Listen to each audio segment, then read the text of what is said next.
Ar man galima atlikti dantų implantaciją?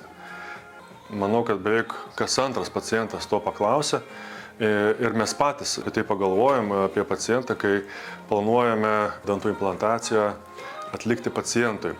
Tai faktoriai galbūt tokie būtų keli, tai vienas iš jų yra amžius. Svarbu paminėti, kad šiaip dažniausiai implantacija nedaroma jaunesniam negu 18 metų. Taip rekomenduojame tikrai sulaukto amžiaus ir tai būtų daroma vėliau negu 18 metų. Kitas faktorius yra sveikatos būklė.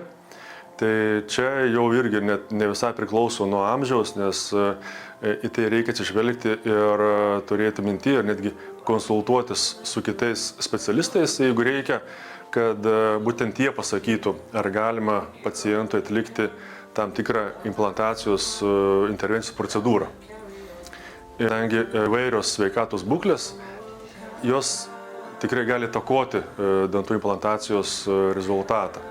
Bet dažniausiai tai turėtų būti jau pakankamai rimta sveikatos būklės sutrikimas, kokia situacija, kad nebūtų galima atlikti implantacijos.